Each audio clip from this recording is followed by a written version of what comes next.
Le cours de l'histoire. Xavier Mauduit.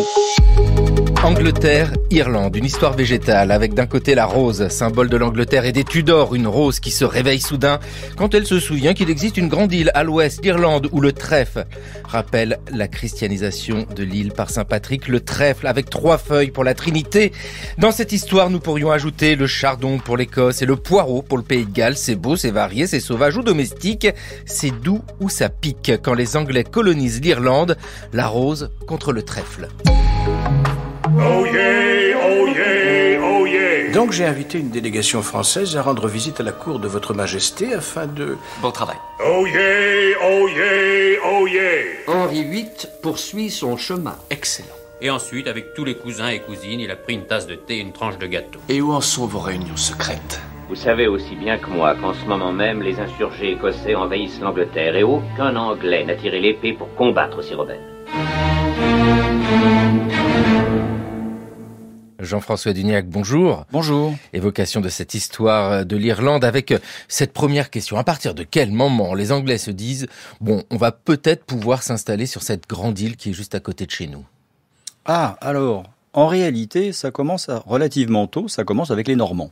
Dès les Normands. Ouais. Dès le XIIe siècle, en réalité, à partir de 1169, il y a un premier débarquement de Normands. C'est une querelle entre rois irlandais. L'un d'entre eux, le roi du Leinster, a été chassé. Il va se trouver main forte auprès d'Henri Plantagenet. Et chemin faisant, revenant, j'allais dire, vers l'Irlande, il embarque avec lui, enfin en tout cas embarque pour lui, beaucoup notamment de seigneurs normands gallois, qu'on va appeler cambro-irlandais, qui vont, à partir de 1169, commencer en réalité une conquête. Ce sont un peu les loups normands dans la bergerie irlandaise qui entrent à partir de 1169 et qui vont entamer un début de colonisation méthodique, j'allais dire, de l'Irlande, mais ça va mal se finir, se dérouler en réalité. Les Normands arrivent et installent un peu le package normand, c'est-à-dire des mottes castrales, des forteresses. Ils sont là aussi, j'allais dire, militairement mieux armés, en tout cas pendant un temps, que les Irlandais. Ils vont installer un parlement, comme ils l'ont fait d'ailleurs à la fin du XIe siècle en Angleterre. Donc c'est le parlement qui siégera à Dublin, fondation viking du milieu du IXe siècle, donc en Irlande. Mais en réalité, ce qui va se passer, et c'est là qu'il faut faire un bond, c'est que leur tentative de conquête va se diluer dans la mosaïque irlandaise. Ils vont en grande partie prendre une forme d'autonomie. On a créé un Lord Deputy of Ireland, donc Henri II Plantagenet a créé cela pour essayer de contrôler de manière déléguée l'île, mais en réalité, les potentats irlandais résistent, font venir d'ailleurs des supplétifs, des mercenaires écossais, qu'on va appeler les Gallowglass, plus de 60 compagnies, qui vont organiser une espèce de société de marqueterie militaire, où anciens Normands et Gaëls, j'allais dire irlandais, échangent, s'allient parfois, s'allient même, j'allais dire, dynastiquement. Et à bien des égards, à la fin du XVe siècle, l'Irlande a à peu près échappé au contrôle de l'Angleterre, à l'exception d'une région qu'on appelle le Pale, autour de Dublin, qui est tenue effectivement par les Lord Deputy of Ireland, qui sont les comtes de Kildare. Mais ces comtes de Kildare ont pris beaucoup de champs, de liberté, notamment vis-à-vis des souverains anglais. Et lorsqu'Henri VII, le premier Tudor, donc arrive aux affaires, il faut essayer de rétablir un peu l'ordre dans cette île qui a totalement échappé à son contrôle. Ah oui, d'accord. Une première apparition des Anglais anglo-normands au XIIe siècle, ça dure pas bien. J'aime beaucoup l'idée du package normand avec ces mottes castrales et forteresses. Non mais il faut le dire, hein, Jean-François Duniac, on ne peut pas imaginer ce monde-là comme on imagine le nôtre, avec des pays, des nationalités. On parle de l'Angleterre, de l'Écosse, de l'Irlande. On est dans un monde féodal. C'est une autre conception des choses. Mais quand vous nous dites qu'au XVe siècle, il commence à se passer quelque chose, XVe, XVIe siècle, et un nouveau regard qui est porté sur l'Irlande, pourquoi, de nouveau, on s'intéresse à ce territoire-là? Eh bien, pour les Tudors, particulièrement Henri VII, la très grande liberté prise par les comtes de Kildare d'Angleterre, qui sont Lord Deputy of Ireland, donc Lord député d'Irlande, les a vus notamment s'acoquiner 2 fois avec 2 usurpateurs au trône. Et donc, finalement, l'Irlande, c'est cette espèce de Far West, si je puis me permettre, où en gros, dès lors qu'on a des soucis sur l'île, en Angleterre ou en Écosse, on peut aller faire une seconde carrière et trouver son indépendance en Irlande. Et donc, Henri VII Tudor va d'abord essayer administrativement de reprendre le contrôle. Il fait nommer un Lord Deputy anglais, et en 1494, il passe une loi qui place le Parlement de Dublin sous la coupe à la fois du Lord Deputy et de son propre conseil privé. Donc ça, c'est une première chose, la loi de Poynings de 1494. Et surtout, donc, son successeur, Henri VIII, va tenter une reprise en main administrative en essayant d'obtenir un serment, j'allais dire, de fidélité des potentats irlandais. C'est une loi par laquelle ils étaient censés rétrocéder nominalement, officiellement leur domaine et réobtenir ces domaines comme fief du souverain anglais. La mémoire en fait de ce premier échec au début du XVIe siècle vis-à-vis de l'Irlande, va nourrir bien l'idée qu'il va falloir faire autre chose. Cette île est dangereuse, quelque part, cette île est hors de contrôle, et dans cette île, tout, conquérant se dilue, quelque part. Les Normands s'y sont dilués. Il va falloir faire quelque chose si l'on veut véritablement organiser la colonisation de l'île. Karine Bigan, bonjour. Bonjour. Vous êtes maîtresse de conférences en études irlandaises à Aix-Marseille Université. Jean-François Dugnac vient de nous dire que l'Irlande posait des problèmes à l'Angleterre. C'est-à-dire que on est dans un tiraillement entre un désir, pas de conquête tellement, mais de se dire que cette terre-là, potentiellement, est un espace que l'on peut s'approprier ou aller faire la guerre ou faire une seconde carrière, comme l'a dit Jean-François Dugnac. Mais ça ne se passe pas bien, on peut le dire tout de suite. C'est pas une évidence que les Anglais colonisent ce territoire. Non, c'est pas du tout une évidence. Et ce qu'il y a aussi dans l'anglicisation du XVIe, c'est que un siècle auparavant, l'Angleterre a perdu ses territoires de Calais notamment. Donc il y a une perte des territoires sur le continent. Donc ça permet aussi de se reconcentrer sur l'Irlande. Et bien sûr, donc effectivement Henri VII, Henri VIII a aussi toute la dimension quand il met en place la réforme. Il y a ce besoin qui devient plus important d'angliciser l'Irlande. Donc, Jean-François a parlé de cette politique où les seigneurs irlandais cèdent leurs terres et se les voient réattribuer avec un titre de propriété de la couronne. Donc, c'est aussi une manière administrativement d'angliciser l'Irlande. Ça va aussi avec la division de l'île en comtés, donc sur le modèle anglais. Avec aussi des titres de comte, enfin tous les titres de noblesse qui vont avec, ce qui permet bien sûr de contrecarrer l'ordre gaélique qui est toujours en place, et notamment la législation des lois qu'on appelle Brehon, qui est un système totalement différent, qui avait jusque-là continué de coexister, donc à l'extérieur du Pale, dans les zones qui n'avaient pas été conquises. Et en 1541, l'Irlande devient un royaume. Donc n'est plus une seigneurie, mais devient un royaume. Donc on a un espèce de le maillage se resserre un peu sur l'Irlande. Et puis à partir des années 1550, on a une nouvelle façon de coloniser l'Irlande, qui est la plantation, c'est-à-dire la colonie de peuplement, où on essaye d'envoyer ou d'attirer des colons anglais d'abord, et puis ensuite anglais et écossais en Irlande. Et l'idée, c'est que on va donc ce qu'on a évoqué pour l'instant, c'est plutôt de la colonisation du haut vers le bas. Et là, on est plutôt de la colonisation du bas vers le haut, en implantant des populations considérées comme loyales, qui vont à la fois mettre en place un maillage de routes, de villes, enfin toute une infrastructure qui n'existait pas jusqu'alors, et puis aussi mener par l'exemple en implantant la langue anglaise bien sûr, mais aussi des méthodes agricoles qui ne sont pas les méthodes traditionnelles, Donc on est sur ce modèle-là qui fonctionne pas très bien non plus. Qui fonctionne pas bien non plus. Mais surtout, ce que vous nous dites, Karine Bigan, et c'est vraiment très pertinent, c'est de voir que cette colonisation, c'est un processus. Ce n'est pas un débarquement d'armées qui arrivent de l'Angleterre et puis qui prennent le pouvoir. C'est un long processus avec beaucoup d'intérêts et évidemment des intérêts fonciers, économiques, parce qu'il y a toujours des questions d'argent dans ces histoires-là. Et on peut y rajouter peut-être une petite touche de religion avec Henri VIII. Henri VIII poursuit son chemin. Il se fait donner par le clergé et confirmer par le Parlement le titre de chef suprême de l'Église d'Angleterre. Il se fait donner aussi, par décision du Parlement encore, les dîmes attribuées jusqu'alors au pape. Puis, il s'attaque directement aux biens de l'Église, il confisque les terres appartenant au monastère, les vend pour remplir ses coffres à ceux de ses sujets qui veulent bien les acheter. Cependant, comme il éprouve le besoin de définir la nouvelle situation religieuse, il fait adopter par le Parlement, toujours docile, une série de textes, les fameux 6 articles, qui formule la doctrine de l'Église anglicane. H.G. Farmer, professeur à la Sorbonne, qui s'exprimait dans l'heure de culture française en 1954 avec ce rôle d'Henri VIII.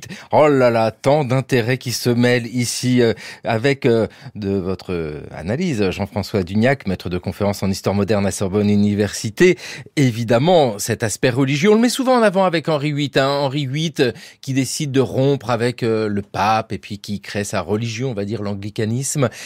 Ça joue, bien sûr, mais il y a beaucoup plus d'intérêt autre que simplement cette question religieuse pour comprendre son regard sur l'Irlande.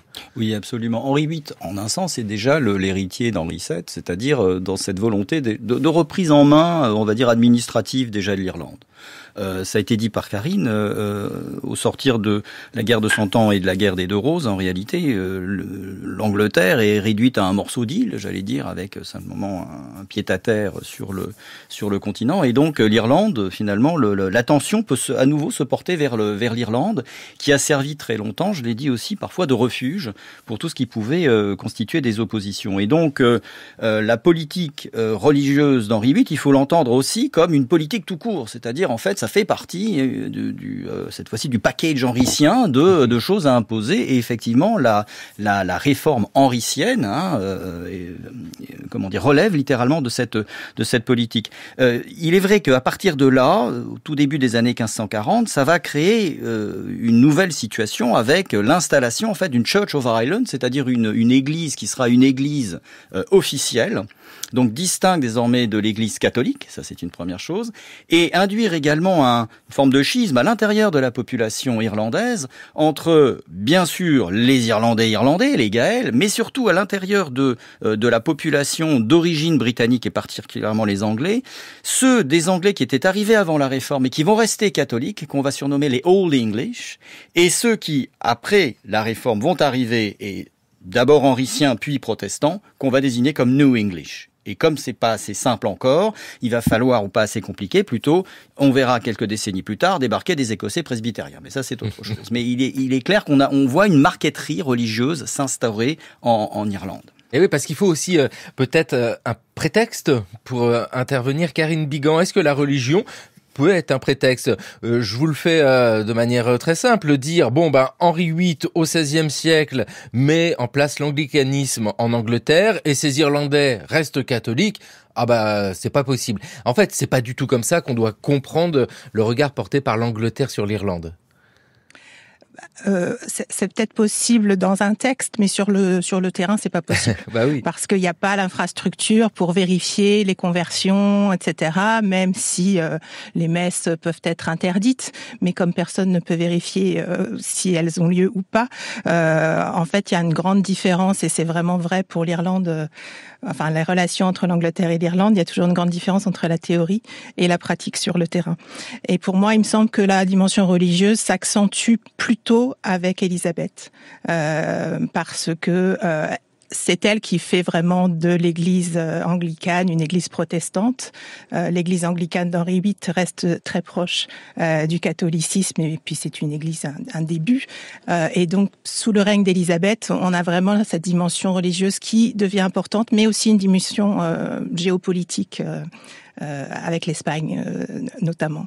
Donc c'est vraiment à partir du moment où elle est excommuniée par le pape, donc à la fin des années 1560, qu'en fait ça donne l'autorisation aux catholiques fidèles d'aller la contrer, et donc on a l'armada espagnole dans les années 80-88 qui essaye d'aller se débarrasser d'Élisabeth. Et donc dans ces cas-là, évidemment, puisque l'Irlande est encore très très très très largement catholique, l'Irlande peut servir de tremplin pour une attaque de l'Angleterre par l'Espagne. Et oui, cette fin du XVIe siècle, c'est la période des guerres de religion. On en parle beaucoup pour la France, mais partout dans le monde, en tout cas dans l'Europe, il y a des échos avec ces Espagnols et l'invincible armada de 1588. Il y avait une tempête, c'était dommage. Dites-nous, Jean-François Dugnac, la religion ne peut pas expliquer la colonisation de l'Irlande. Ce n'est pas avec Élisabeth Ier, fin du XVIe siècle, deuxième moitié du XVIe siècle, profondément marquée par l'anglicanisme qui devient de plus en plus proche du protestantisme. C'est pas ça qui lui fait dire « je dois contrôler l'Irlande parce que je ne veux plus ces catholiques ». Non, la preuve, c'est qu'en fait, la première tentative de colonisation a lieu précisément sous Marie Tudor, Marie la sanglante, entre guillemets, c'est-à-dire la catholique. On est à partir de 1556, on essaye effectivement, et ça c'est une première façon tout à fait caractéristique, on s'essaye à une colonisation, j'allais dire, d'État, par la création de deux comtés, le comté de la Reine et le comté du Roi, qui sont juste à l'ouest en fait de la zone véritablement contrôlée par le monarque anglais, c'est à l'ouest du Pale, où on essaye donc d'implanter deux comtés qui sont véritablement une entreprise d'État contre deux clans, les O'Moore et les O'Connor, qui attaquaient régulièrement et qui pillaient le Pale, justement. Donc il y a vraiment une politique d'État.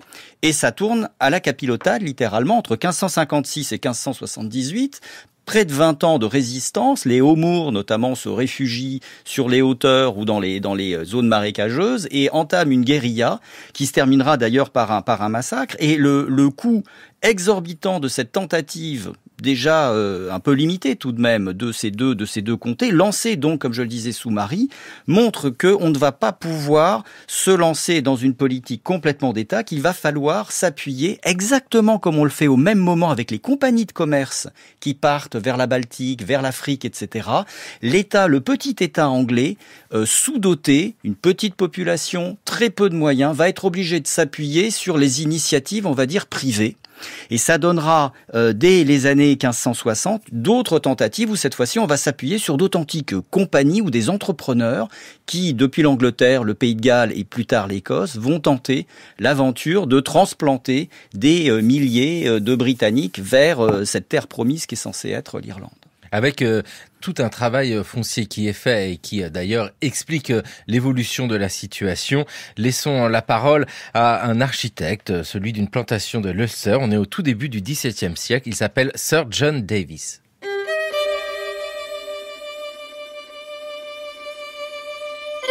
Les terres des Irlandais en Ulster étaient la partie la plus rude et la moins réformée de l'Irlande, et le centre de la dernière grande rébellion. Elles sont aujourd'hui mieux organisées et mieux établies que n'importe laquelle des terres des autres provinces.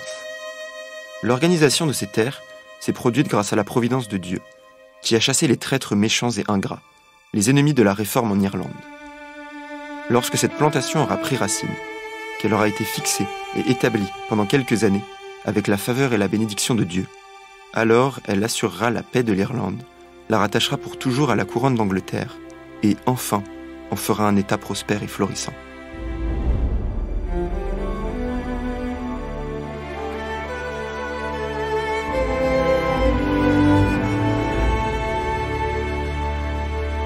Un essai de 1612 de Sir John Davis pour justifier l'emprise coloniale anglaise sur l'Irlande. Bonjour, Élodie Perrol-Kléber. Bonjour. Vous êtes maîtresse de conférences en civilisation nord-américaine à l'université de Poitiers. C'est quoi ce système des plantations en Irlande ? Alors, j'avoue être plus spécialiste des plantations dans les colonies américaines, mais le principe des plantations est le même, c'est-à-dire que on ne veut pas juste exploiter commercialement le territoire, on veut y recréer des des sociétés durables. Donc c'est pour ça qu'on a cette idée de planter. En anglais, on a le même terme, plantation. Et donc c'est cette idée de planter durablement des sujets qui seront loyaux et qui pourront aussi, pour l'Irlande, on avait en tête des terres qui n'étaient pas bien exploitées, qui étaient laissées à l'abandon, et que ces planteurs venus d'Angleterre et d'Écosse pourraient exploiter de manière bénéfique et de manière bénéfique, bien entendu, pour le Royaume d'Angleterre. Avec ce parallèle à faire, et vous l'avez fait naturellement, Élodie Perrol-Kléber, entre les plantations que nous associons souvent aux colonies lointaines, aux Antilles, etc., et puis ces plantations en Irlande, parce que c'est ce contexte-là qui nous intéresse. Nous sommes, en l'occurrence ici, au début du XVIIe siècle. Eh bien, ça y est, le monde s'est ouvert. Il y a ce processus de colonisation. Et ce qui se passe en Irlande, ça entre dans ce monde-là. Oui, tout à fait. Je pense qu'on peut même parler de l'Irlande comme laboratoire des stratégies impériales de l'Angleterre, puisque on retrouve par exemple en Virginie de nombreux acteurs qui étaient impliqués dans les plantations d'Ulster.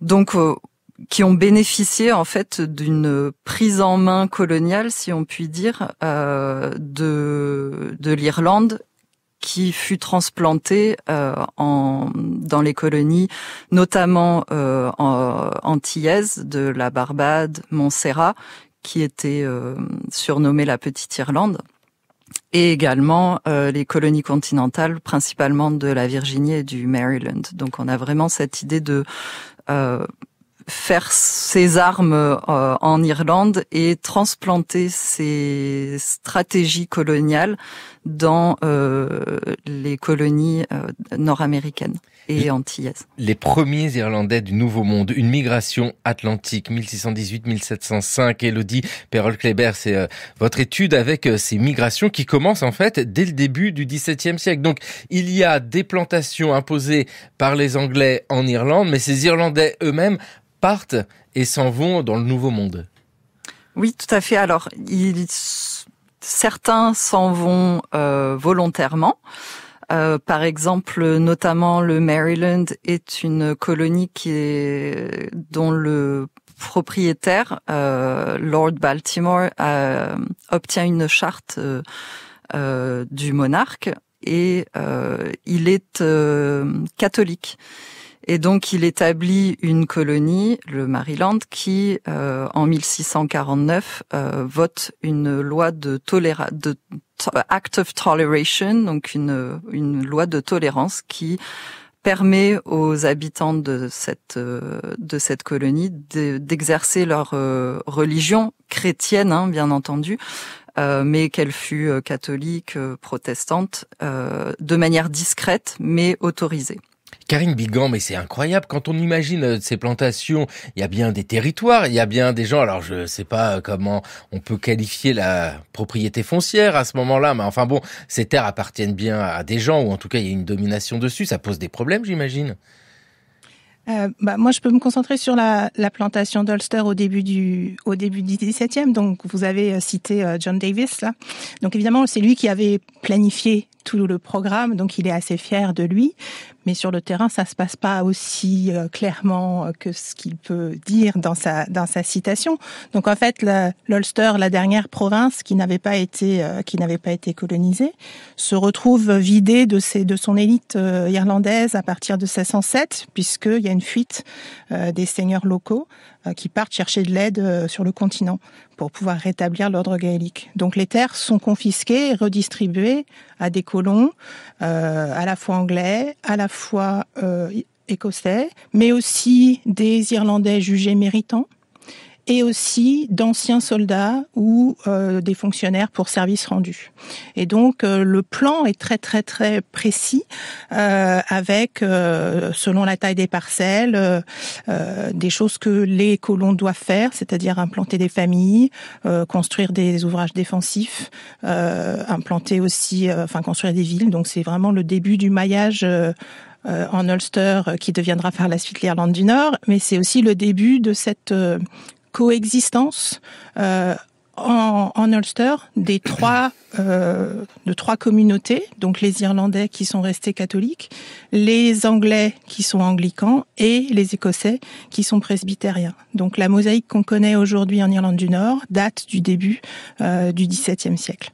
Et une partie, un principe de cette colonie de peuplement était la ségrégation, c'est-à-dire qu'en théorie, les colons britanniques et écossais ne pouvaient pas avoir de tenanciers irlandais. Donc les tenanciers irlandais devaient aller sur d'autres terres, notamment celles qui avaient été données aux soldats ou aux fonctionnaires, enfin pour les garder un peu sous contrôle. Mais ça n'a pas lieu. Parce qu'en fait, il n'y a pas assez de colons britanniques qui arrivent. Donc, dans un premier temps, les tenanciers irlandais restent sur place. Donc, c'est vrai que cette colonie Ulster, on se pose toujours la question, est-ce que c'est un succès ou un échec ? Dans les 20 premières années, ça semble être un échec parce que, quoi qu'en dise John Davis en 1612, on est très très loin de sa réalité à lui sur le terrain. Donc en fait, ça change pas beaucoup de choses, mais les choses s'enveniment quand même au fil des années. Il y a une forme de ressentiment qui s'installe parce qu'au fur et à mesure que les colons arrivent, s'installent sur les terres, sont capables de payer des loyers un peu plus chers, donc ça éloigne les tenanciers irlandais des terres les plus fertiles. Donc il y a ce ressentiment un peu économique, notamment, qui grandit. Avec un système vraiment très particulier. Jean-François Dugnac, on le sent bien. Ici, il y a ce système de la colonisation. En fait, on se dit toujours le nouveau monde, etc. Mais l'Irlande, c'est un processus à peu près similaire, avec de la religion qui se mêle, hein. On n'arrête pas de les citer. Ces anglicans, protestants, ces catholiques, irlandais, ces presbytériens. C'est qui les presbytériens ? Alors là, Alors simplement pour revenir sur un point, effectivement, on considère à bien des égards que l'Irlande est la première colonie de l'Angleterre, hein, et effectivement le laboratoire de ce qui sera plus tard la colonisation anglaise, puisque en dehors de l'Irlande, jusqu'à la fin du XVIe siècle, il n'y a pas d'anglais, j'allais dire, dans l'Atlantique, enfin à part sur quelques bateaux, mais la première fondation pérenne, la Virginie, c'est 1607 seulement. Donc on est vraiment, on est d'abord en Irlande avant de se projeter. Pour ce qui est des circulations et particulièrement des presbytériens écossais, mais ça j'y reviendrai, c'est qu'effectivement ces régions, notamment l'Ulster, a connu, mais depuis le néolithique en réalité, des circulations d'hommes entre l'Écosse et donc le nord de l'Irlande. J'ai évoqué les fameux Gallo-Glass, hein, les mercenaires écossais. Pour ce qui est des presbytériens, donc c'est une inflexion qui est devenue majoritaire un temps en tout cas en Écosse, qui est une vision extrêmement décentralisée autour de synodes du protestantisme en Écosse, et qui a organisé une forme d'église nationale qu'on appelle la Kirk of Scotland, qui est l'église entre guillemets nationale écossaise. Donc beaucoup des Écossais qui vont quitter, notamment au moment où Jacques VI d'Écosse devient Jacques Ier d'Angleterre en 1603 et qu'il considère comme une entreprise britannique en fait de colonisation de l'Irlande. Jacques VI et I, comme l'on dit, va notamment pousser des entrepreneurs dans les Lowlands à demander aux Écossais des Lowlands de traverser la mer d'Irlande pour aller coloniser l'Ulster. Il y en a quand même 40 000 qui vont dans un premier temps partir dès le début des années 1600 et on est à plus de 100 000 au milieu du XVIIe siècle. Donc on a là vraiment une entreprise qui devient une forme d'entreprise britannique de colonisation de l'île d'Irlande.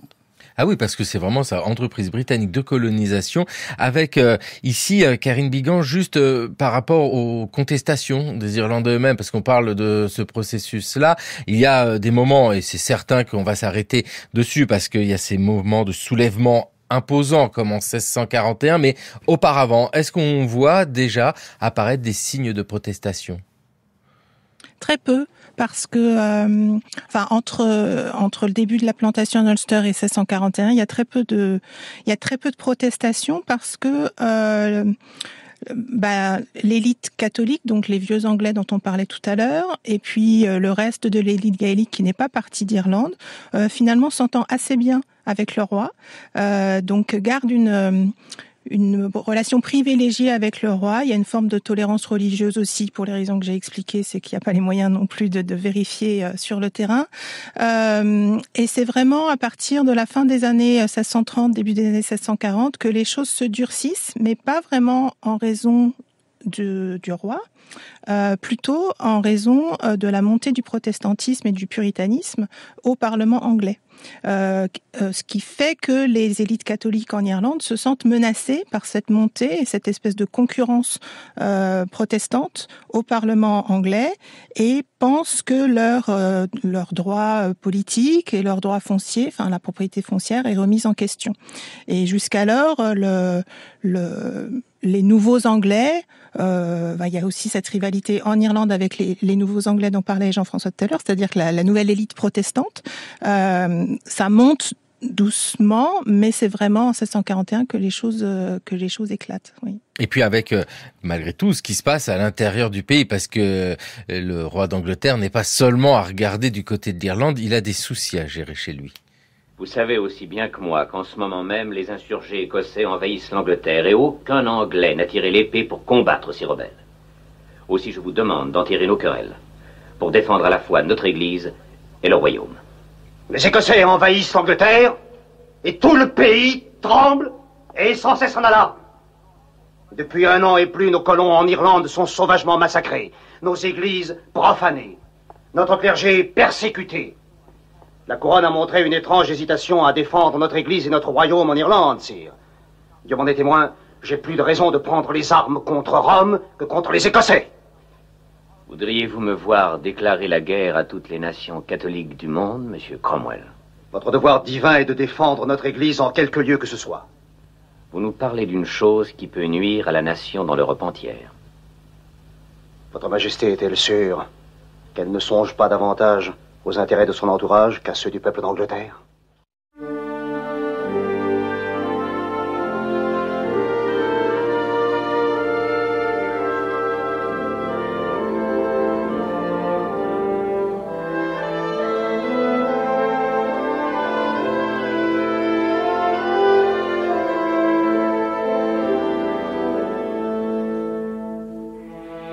Charles Ier et Cromwell dans le film Cromwell de Ken Hughes en 1970.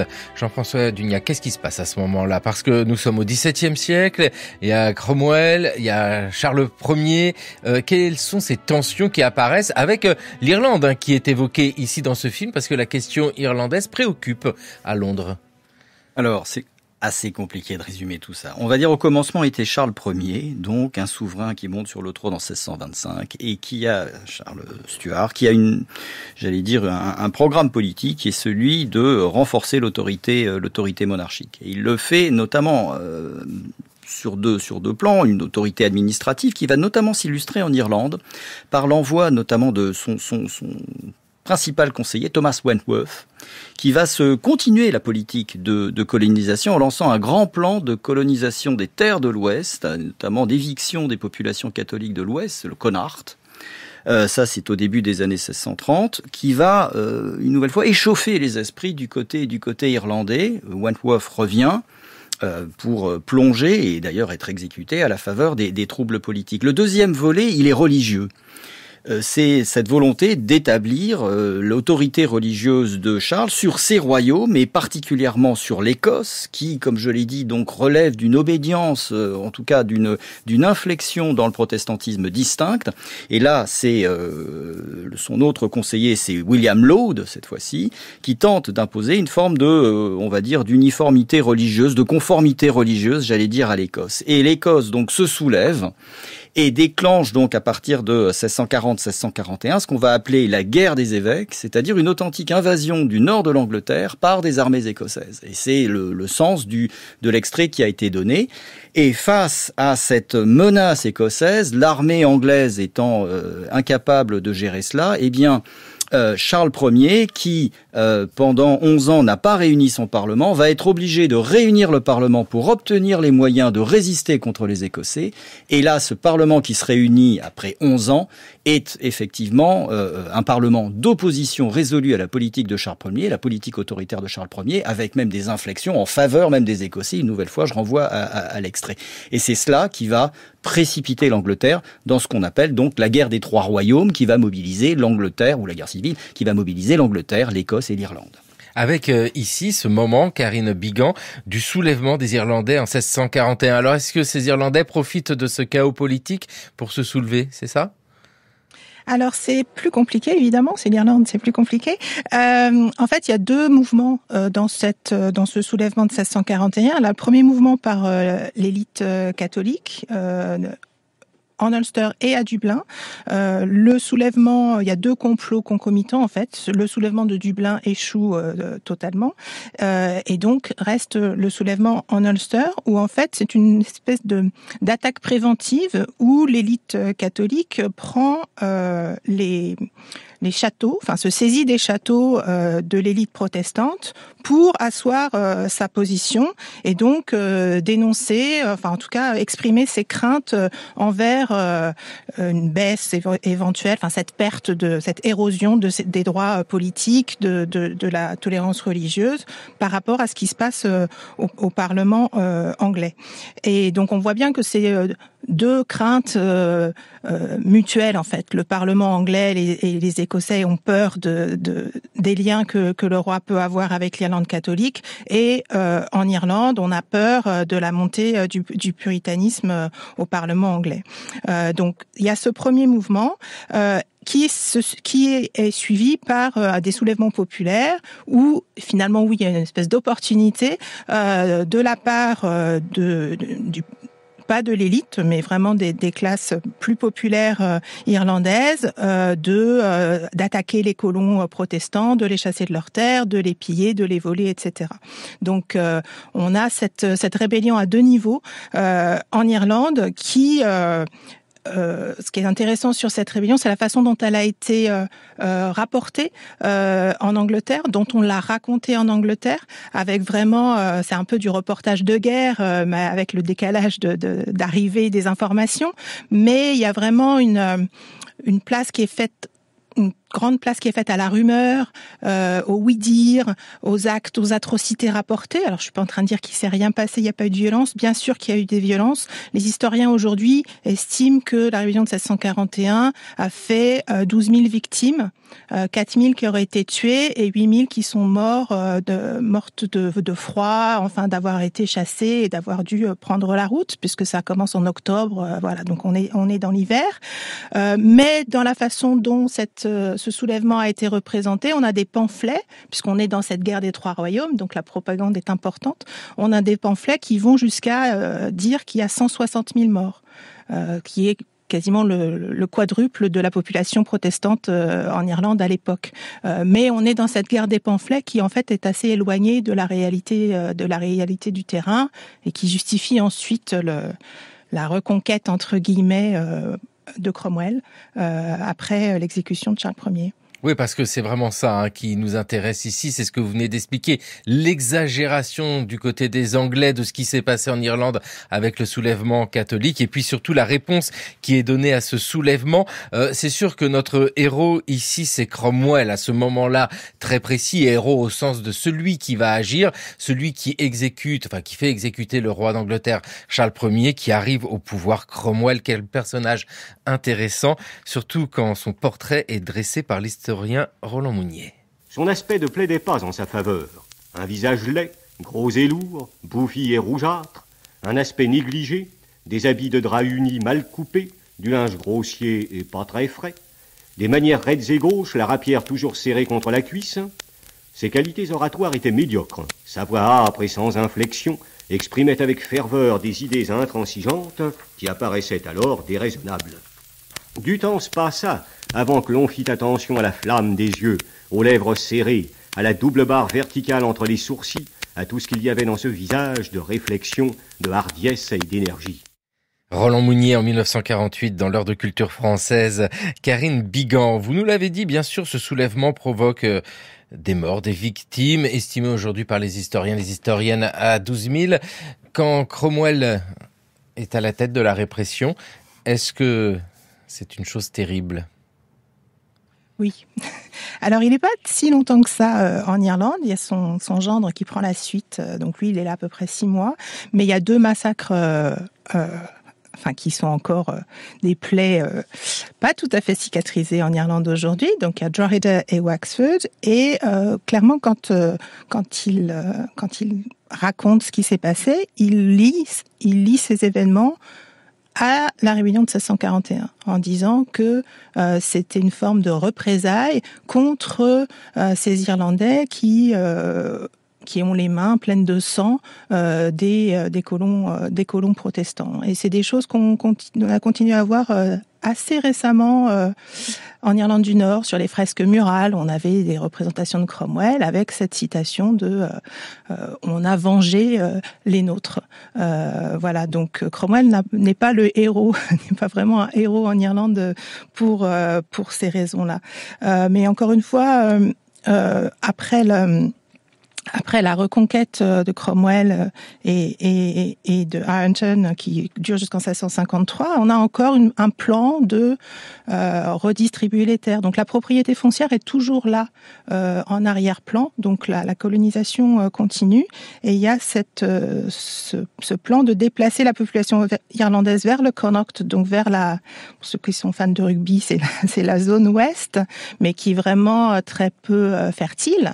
Et donc il y a cette fameuse citation to hell au Connaught, donc soit vous allez en enfer, soit vous allez dans le Connaught, mais en fait ça n'a pas lieu non plus. Donc c'est un slogan qui est lancé à l'époque, mais qui ne se réalise pas finalement dans les années qui suivent.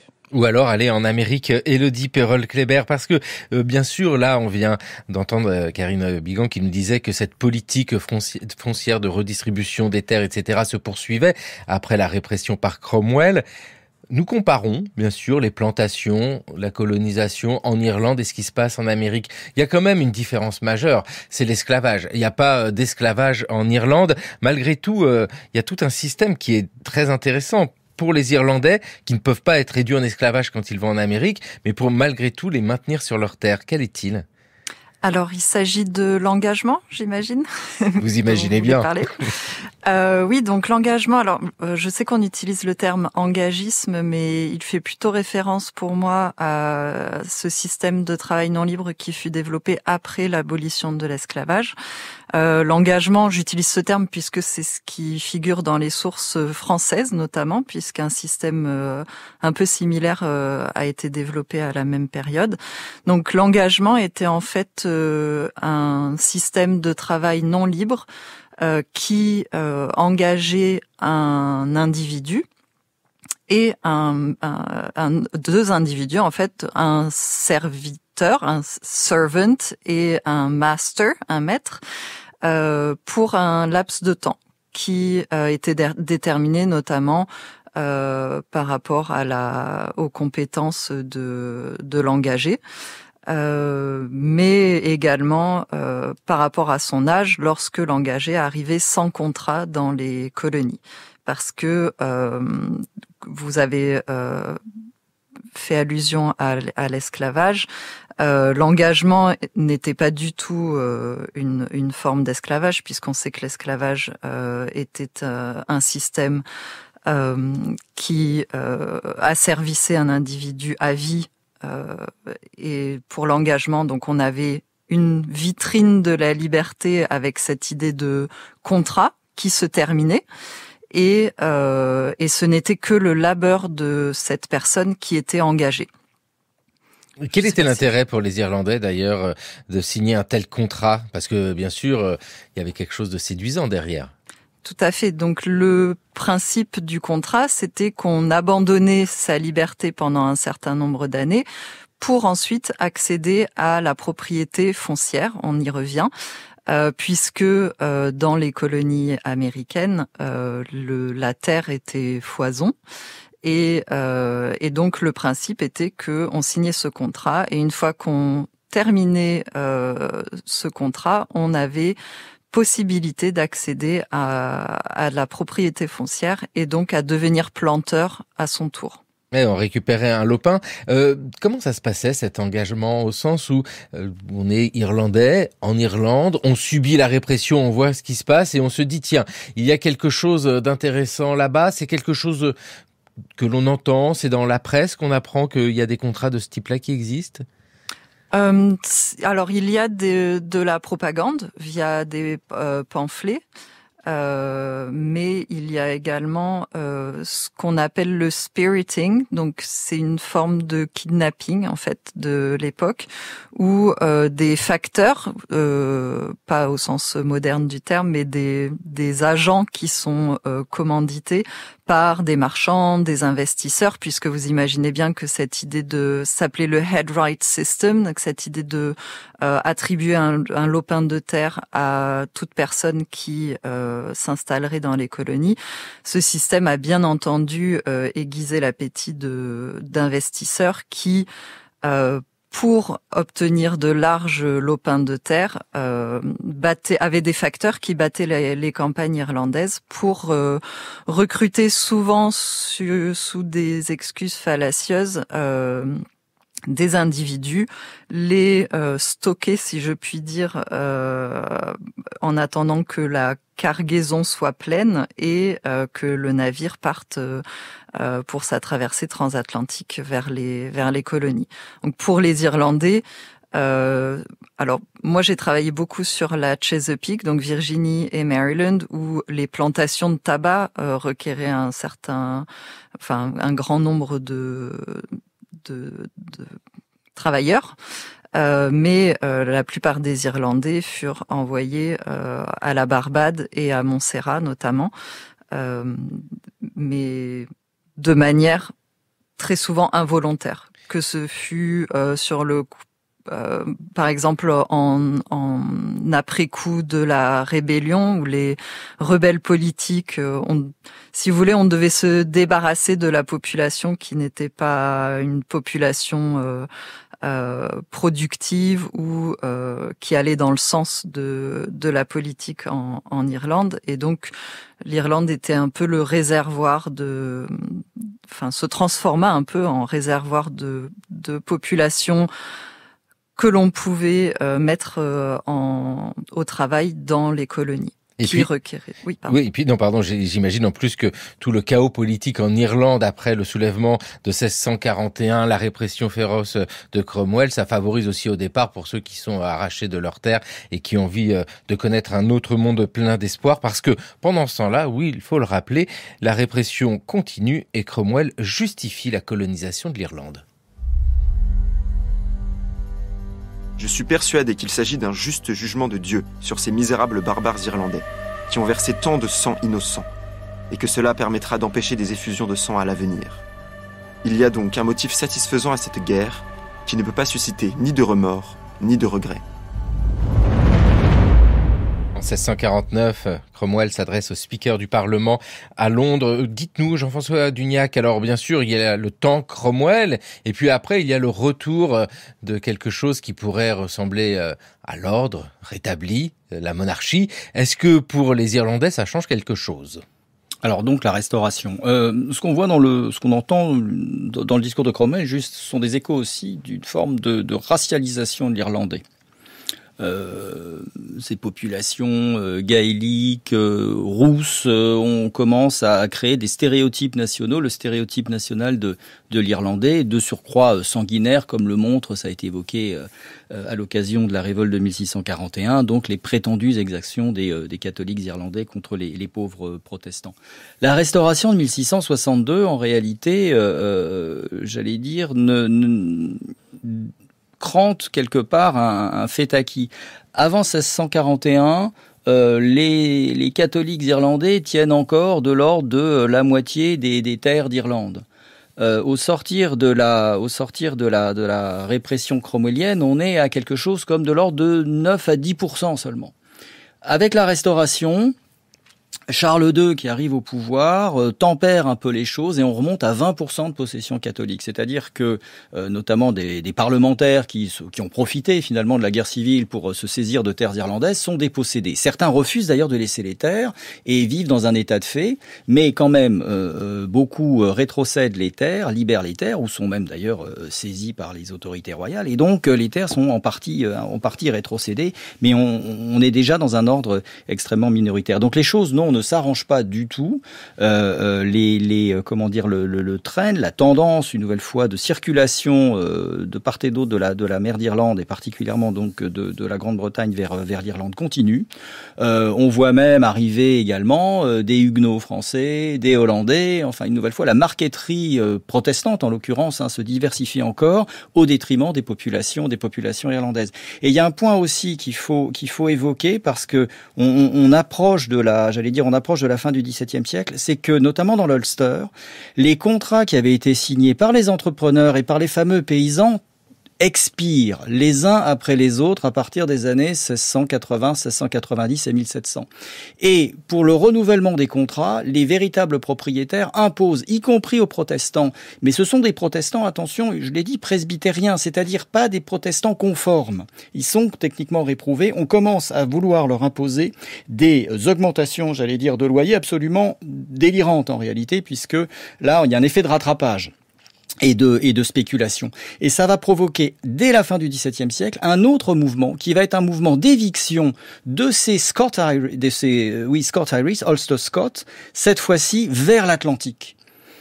Et ils seront, un siècle plus tard, au moment où éclate la Révolution américaine, près de 200 000 à avoir traversé, l'Atlantique, parce qu'ils sont eux-mêmes chassés, parce que certes protestants mais non conformes, ils sont chassés des terres d'Ulster. Avec ici ce long processus au cours du XVIIe siècle, Jean-François Dugnac, vous avez parlé de racialisation et on comprend bien, on l'entend dans les discours, c'est vrai que le roux, catholique.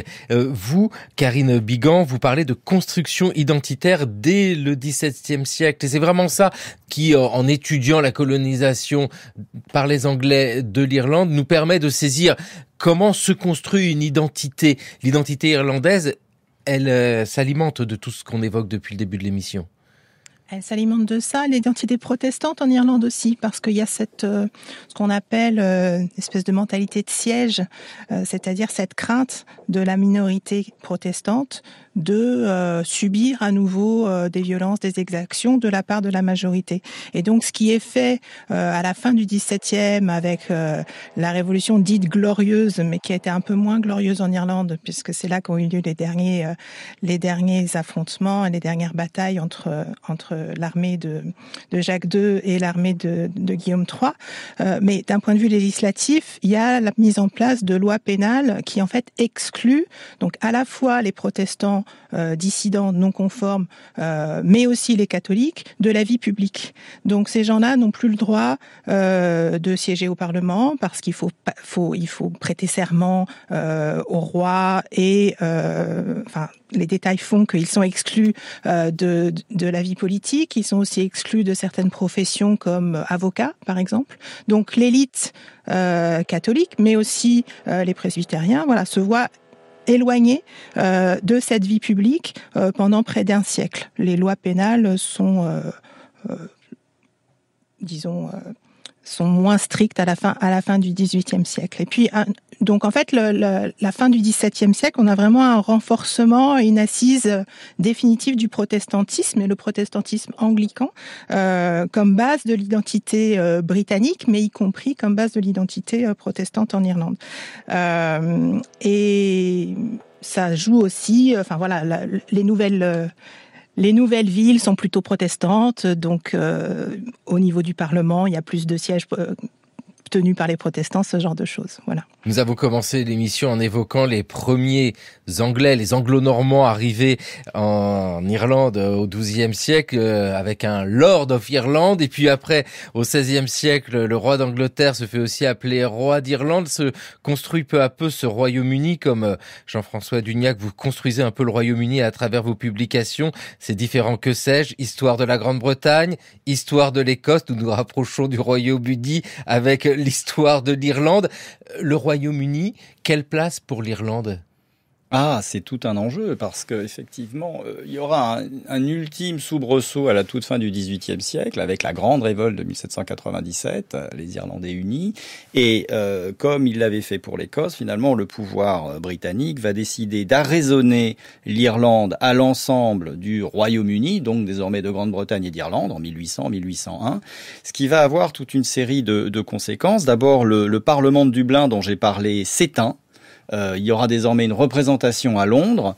Une partie des élites, d'ailleurs anglo-irlandaises, les anglo-irlandais qui aussi apportaient leur pierre à l'histoire politique. Ce sont des principaux ministres comme Shelburne ou Wellington, par exemple, qui sont anglo-irlandais, vont quitter finalement en grande partie l'Irlande pour se rapprocher de la capitale, c'est-à-dire Londres. Et donc, on a affaire à une île qui devient littéralement, qui rentre sous la coupe littéralement du pouvoir central londonien. Oui, c'est cette longue histoire qui nous intéresse avec, et on l'entend dans votre propos, à tous les trois, Jean-François Dugnac, Élodie Perrol-Kléber et Karine Bigand, tant et tant d'échos avec ce qui se passe aujourd'hui. Il faut cette histoire-là pour comprendre l'Irlande d'aujourd'hui et surtout cette mémoire qui saigne encore un peu. Merci vivement à tous les trois.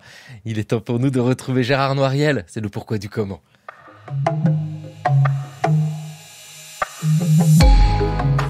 Comment est né le droit du travail au Moyen-Âge ? Entre 60 et 80 000 individus vivaient à Paris en 1200. Un siècle plus tard, la ville en comptait près de 250 000. Cette progression spectaculaire s'explique par des raisons démographiques, mais aussi par le dynamisme économique de la cité. La présence régulière d'une clientèle de cour, de plus en plus nombreuse, fut l'une des causes essentielles du développement de nouveaux savoir-faire, de nouvelles productions et une diversification croissante des activités. Ce qui entraîna la formation d'un grand nombre de communautés de métiers qui jouèrent un grand rôle dans l'intégration des travailleurs qualifiés arrivés récemment à Paris. À cette époque, la mainmise du pouvoir royal sur le contrôle des activités économiques était loin d'être totale. Le roi n'était qu'un des seigneurs de la ville, et il se heurtait souvent aux résistances des puissantes seigneuries ecclésiastiques qui défendaient avec force leur prérogative de dire le droit. En 1266, pour lutter contre ces formes de dissidence, Louis IX créa la fonction de prévôt, avec rang de bailli, et il fit de ce personnage le représentant du pouvoir royal. Les prévôts royaux eurent pour mission de consigner par écrit les règles coutumières. Le roi leur demanda également de fixer un cadre juridique pour réglementer la production et organiser les métiers à Paris. Cette réglementation, connue sous le nom de Livre des métiers, fut compilée vers 1268 par Étienne Boileau, l'un des premiers prévôts de Paris. Mais l'examen minutieux des 3 manuscrits qui ont été regroupés dans le texte attribué à Boileau a montré que l'entreprise fut poursuivie par ses successeurs jusqu'en 1328. 129 communautés de métiers furent ainsi identifiées et reçurent un statut légal. Le but que poursuivaient les prévôts était de promouvoir les activités régulières, celles qui étaient connues pour la qualité des biens produits et commercialisés. En s'appuyant largement sur le témoignage des gens de métier et sur leur consentement, le prévôt de Paris put ainsi renforcer l'institutionnalisation des communautés de métiers et conforter leur rôle d'interlocuteur direct du pouvoir. La plupart des métiers pris en compte dans la réglementation établie par Boileau et ses successeurs concernent des activités artisanales et commerciales. Néanmoins, malgré le grand intérêt que présente cette source, elle n'est pas suffisante pour connaître avec précision le monde des travailleurs et des travailleuses qui vivaient à Paris au XIIIe siècle. Les spécialistes estiment que plus de 40% des activités échappaient encore à toute réglementation écrite. C'était le cas notamment pour un grand nombre de métiers du cuir et pour beaucoup d'autres activités de production très spécialisées telles que les nattiers, les savonniers, les plombiers, les fabricants d'instruments de musique, etc. Les activités qui faisaient partie de ce qu'on appelle aujourd'hui les services, notamment les porteurs, les déchargeurs et autres charretiers, tout comme les lavandières et les barbiers, étaient également exclus à cette époque des communautés de métiers. Ce sont les sources fiscales qui nous renseignent le mieux sur ces milieux populaires. Merci Gérard Noiriel. C'était le cours de l'histoire sur France Culture, une émission réalisée par Thomas Beau avec Laurence Millet et aujourd'hui à la technique Mélodie Hessman. Merci à Bertrand Montandon, à France Bleu Provence et Fabien Paquet à France Bleu Poitou. Le cours de l'histoire, une émission préparée par Mathieu Copal, Jeanne Delecroix, Toscane Vudès, Jeanne Copet, Lily Cornaer et Maïwan Guiziou. Le cours de l'histoire à retrouver à podcaster sur franceculture.fr et l'appli Radio France.